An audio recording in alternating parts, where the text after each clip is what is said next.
একদম চুপ। শহরের ছেলে তো, তাই বড় বড় কথা বলছিস। দাদু বলেছিল পরিচিত গলায় ডাকলেও দরজা না খুলতে। এই অশরীরীটা নির্ঘাত কাল রাতে আমার ঘরে ঢুকে আমার জায়গা নিতে চাইছে। রাত নামলে টফিটুনসের দুনিয়া জেগে যায়, বাতাসে ভাসে কে যেন হাসে, আলোটা নিভে যায়।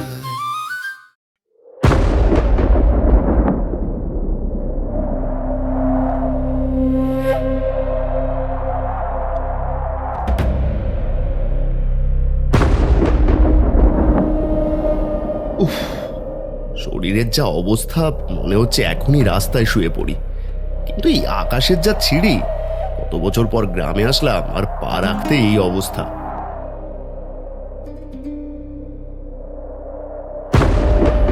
যে হাড় কাঁপানো মেঘ ডাকছে, আজ রাতে মনে হয় ঝমঝমিয়ে বৃষ্টি নামবে। গ্রামে কি কারো দেখা পাবো না?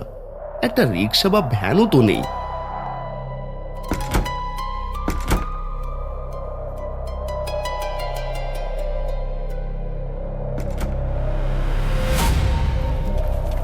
আরে হচ্ছেটা কি এখানে? ঝড় আসছে বলে কি সবাই এত ভয় পেয়েছে? অদ্ভুত তো।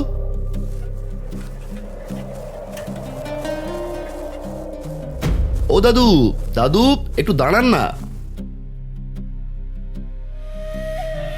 কে কে তুই? এই সময় রাস্তায় কি করছিস? মরতে চাস নাকি? আরে দাদু, আমি বঙ্কিম, মধু কাকার ছেলে। আমাকে চিনতে পারছেন না? আর মরার কথা কেন বলছেন? সামান্য ঝড় বৃষ্টির ভয়ে সবাই এভাবে ইঁদুরের মতো গর্তে ঢুকছেন কেন? চুপ চুপ, একদম চুপ। শহরের ছেলে তো, তাই বড় বড় কথা বলছিস। এটা সাধারণ ঝড় বৃষ্টি নয় রে বাছা। আকাশ যখন এমন কালো হয় আর বাতাস যখন হাহাকার করে, তখন ওরা বেরিয়ে আসে। ওরা মানে কারা দাদু? বৃষ্টির রাতে ওদের শক্তি 10 গুণ বেড়ে যায়। বৃষ্টির শব্দের আড়ালে ওরা মানুষের কানে কানে কথা বলে, পরিচিত গলায় ডাকে। মনে রাখবি বঙ্কিম, সূর্য ডুবলে এই গ্রামে কেউ কারণ নয়। নিজের মা বাবা ডাকলেও আজ রাতে দরজা খুলবি না। খবরদার, ওই ডাকের মায়ায় পড়লে আর ফিরে আসবি না। দাদু, আপনি কি ভূতের কথা বলছেন? এসব তো কুসংস্কার। কুসংস্কার না, বাস্তব। সেটা কাল বেঁচে থাকলে বুঝবি। এখন কথা না বাড়িয়ে তাড়াতাড়ি বাড়িতে ঢোক, আর দরজাটা ভেতর থেকে লোহার খিল দিয়ে আটকে রাখিস। যা যা যা, পালা।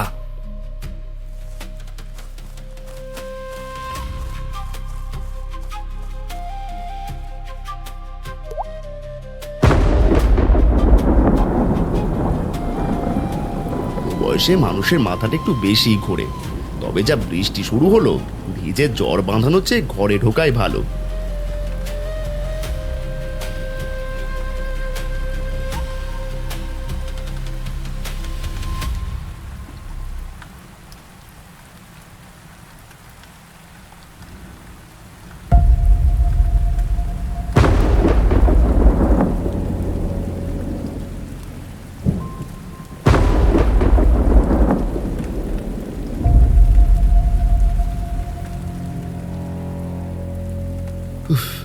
কি ভয়ানক ডাক!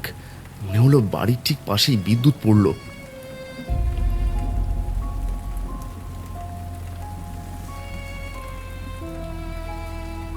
দাদু বিকেলবেলা এমন সব ভয় ধরানোর কথা বলল যে বৃষ্টির শব্দেও এখন বুক কাঁপছে। মনে হচ্ছে বৃষ্টির শব্দের আড়ালে কেউ যেন ফিসফিস করে কথা বলছে।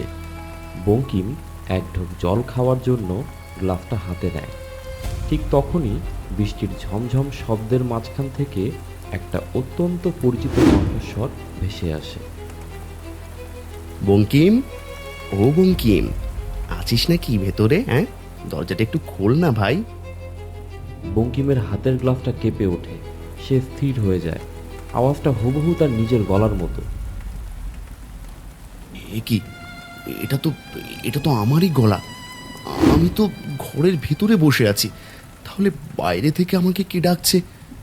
দাদু কি তবে ঠিকই বলেছিল? বঙ্কিম, দরজাটা খোল না রে। বাইরে কি প্রচন্ড বৃষ্টি দেখছিস? আমি পুরো ভিজে একসা হয়ে গেছি। এই ঠান্ডায় হাত পা জমে যাচ্ছে ভাই। একটু ভেতরে আসতে দে। না, এটা হতে পারে না, আমি বাইরে যাব না। দাদু বলেছিল পরিচিত গলায় ডাকলেও দরজা না খুলতে, কিন্তু এই লোকটা আমার গলা পেলো কোথায়? কি রে বঙ্কিম, নিজের ভাইকে বাইরে এভাবে দাঁড় করিয়ে রাখবি? আমি তোর প্রিয় মালাই বরফ এনেছি রে, মনে আছে? ছোটবেলায় তুই মালাই বরফের জন্য কেমন বায়না করতিস। আয় না বাইরে, দুজনে মিলে ভাগ করে খাবো। দরজাটা খোল। আমাকে দেখতে হবে বাইরে কে দাঁড়িয়ে আছে, কে আমার শৈশবের কথা জানে।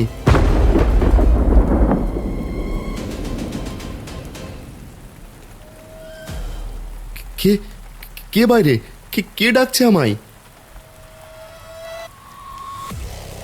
অন্ধকার, কিচ্ছু দেখা যাচ্ছে না, কিন্তু গলার আওয়াজটা তো ঠিক এখান থেকে আসছিল। গেল কোথায় লোকটা?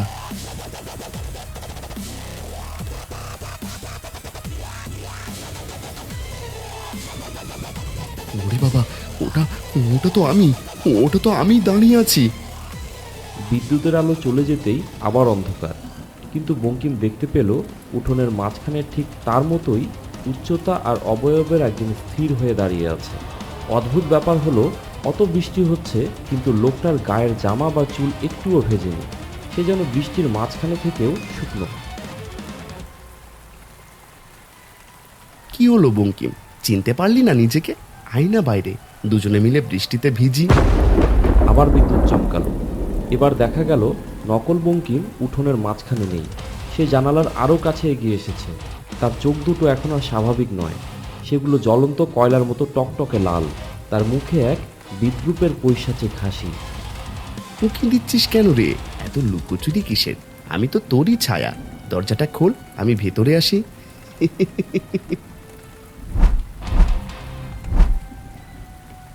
না না, তুই মানুষ নোস, তুই শয়তান। চলে যা, চলে যা এখান থেকে, দোহাই তোর, আমাকে ছেড়ে দে।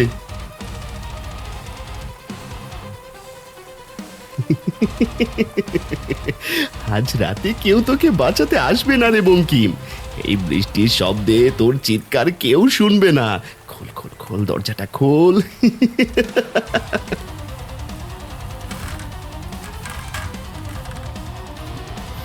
দাদু ঠিকই বলেছিল, বৃষ্টির রাতে ওদের শক্তি বাড়ে। হে ভগবান, আমাকে বাঁচাও। সকাল না হওয়া পর্যন্ত আমি এখান থেকে নড়বো না।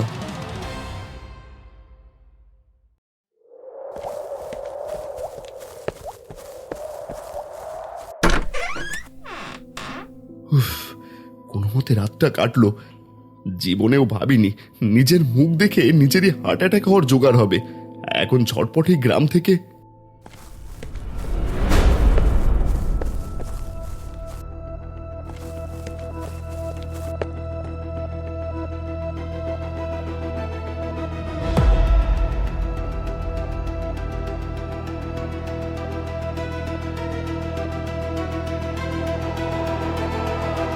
ও দাদু, দেখুন, শয়তানটা শেষ পর্যন্ত বাইরে বেরিয়েছে।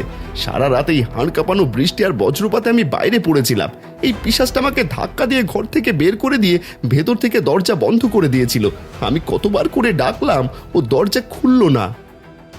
কি, তুই তুই তো কাল রাতে সেই লাল চোখের ভূতটা? দাদু, ওর কথা বিশ্বাস করবেন না, ও মানুষ নয়। ও কাল রাতে জানালার ওপাশে বীভৎস হাসি হাসছিল। চুপ কর ভণ্ড, আর একটাও মিথ্যে কথা বলবি না। আমাদের আসল বঙ্কিম ভর হওয়ার আগেই আমার বাড়ি গিয়ে সব বলেছে। ও কাঁপছিল ঠান্ডায়, ওর সারা শরীরে বৃষ্টির জল লেগেছিল। তুই তো সারা রাত ঘরের আরামে লণ্ঠন জ্বালিয়ে বসেছিলি। দাদু, আপনি মারাত্মক ভুল করছেন। হ্যাঁ, আমি আসল বঙ্কিম, মধু কাকার ছেলে। কাল বিকেলে আপনার সাথে দেখা হলো, আপনি তো আমাকে সাবধান করলেন। দাদু দেখুন, ও এখনো আপনার সামনে দাঁড়িয়ে অভিনয় করছে। কাল বিকেলে আপনার সাথে তো আমারই দেখা হয়েছিল। আমি তো আপনাকে জিজ্ঞেস করলাম গ্রামে তো নিঝুম কেন। এই অশরীরীটা নির্ঘাত কাল রাতে আমার ঘরে ঢুকে আমার জায়গা নিতে চাইছে। ঠিক বলেছিস বঙ্কিম, এই গ্রামটা এমনিতেই অভিশপ্ত। এই অশরীরীটা নিশ্চয়ই আমাগর গ্রামের কারোর ঘাড় মটকানোর জন্য এই রূপ ধরেছে। একে আজ সারা যাবে না। আপনারা সবাই কি অন্ধ হয়ে গেছেন? ওর দিকে তাকিয়ে দেখুন, ও কাল রাতে জানলায় নখ দিয়ে আঁচড় কাটছিল।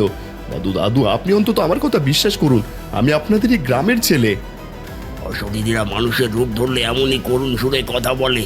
তুই আমাদের বঙ্কিমের গলার আওয়াজ নকল করছিস, কিন্তু কিন্তু ওই কাদার বৃষ্টির রাতে কে বাইরে ছিল আর কে ভেতরে সেটা কি আর আমরা বুঝি না? ধর একে বেঁধে ফেল, আজ একে শ্মশানের ধারে নিয়ে গিয়ে এর হিল্লে করতে হবে।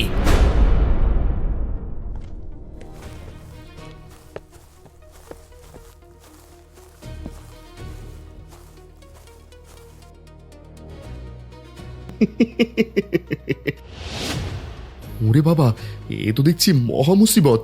কেউ বিশ্বাস করছে না আমাকে। এখন আমায় মাথা ঠান্ডা রেখে প্রমাণ করতে হবে যে ওটা মানুষ নয়। থামুন, দয়া করে একটা মিনিট থামুন। আপনারা কি যাচাই না করে একজন নির্দোষকে শাস্তি দেবেন? আবার কি নাটক করবি? সব প্রমাণ তো চোখের সামনেই। আমাদের বঙ্কিম সারা রাত বৃষ্টিতে ভিজে কাদা মেখে আমার কাছে সাহায্য চাইতে গিয়েছিল, আর তুই ঘরে নাক ডেকে ঘুমোচ্ছিলি। দাদু, আপনি নিজেই বললেন ও সারা রাত বৃষ্টিতে ভিজেছে, কিন্তু ওর দিকে তাকিয়ে দেখুন তো, কাল রাতে অত ঝমঝমিয়ে বৃষ্টি হলো, অথচ ওর গায়ের জামা এত পরিষ্কার আর শুকনো কেন? ওর চুলে তো এক ফোঁটাও জল লেগে নেই।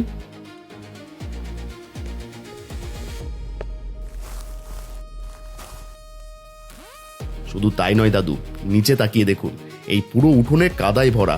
আমি দাঁড়ানোর সাথে সাথে আমার জুতোয় কাঁদা লেগেছে, আমার পায়ের ছাপ মাটিতে বসে গেছে। কিন্তু ও যেখানে দাঁড়িয়ে আছে সেখানকার মাটিটা দেখুন একদম শুকনো। ওর পায়ের কোনো ছাপ কি আপনারা মাটিতে দেখতে পাচ্ছেন?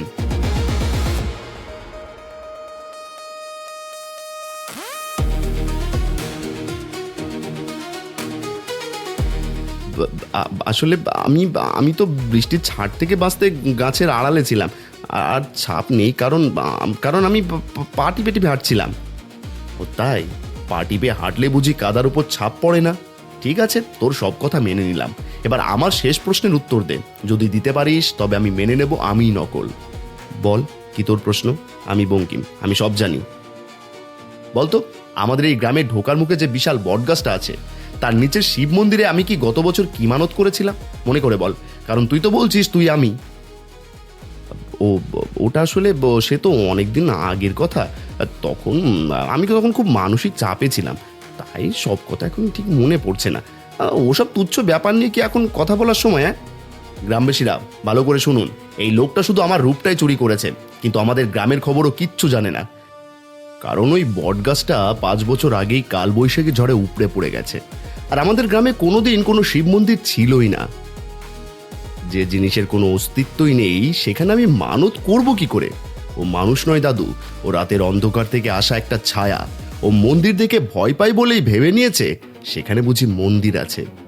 বঙ্কিম, তুই বড্ড বেশি কথা বলছিস, তোকে আর বাঁচিয়ে রাখা যাবে না।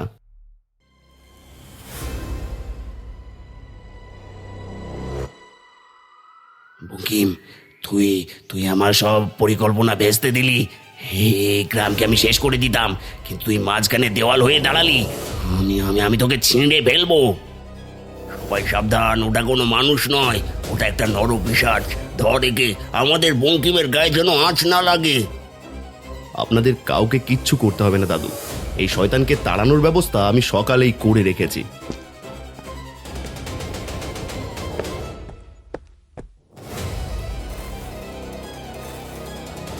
এই নে, তোর মতো পাপীদের জায়গা এই গ্রামে নেই। ফিরে যা তোর অন্ধকারে।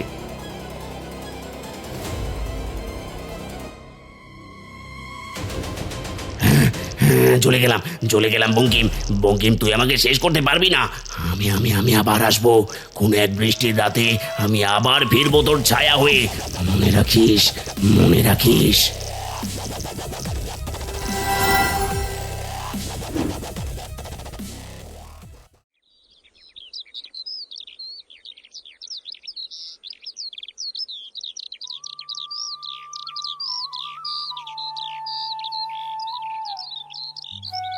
আমায় মাফ করে দিস দাদু ভাই। আমার নিজের চোখের ভুল আর ওই মায়ার পাল্লায় পড়ে তোকে মারতে যাচ্ছিলাম। তোর সাহস আর এই তীক্ষ্ণ বুদ্ধি না থাকলে আজ আমাদের গ্রামটা শ্মশান হয়ে যেত। তুই আমাদের আসল হিরো। ঠিক তাই বঙ্কিম, আজ থেকে তুই আমাগর এই গ্রামের ছেলে। তোর বিপদে আমরা সবাই সব সময় পাশে থাকবো। আর মাপ চাওয়ার কিছু নেই দাদু।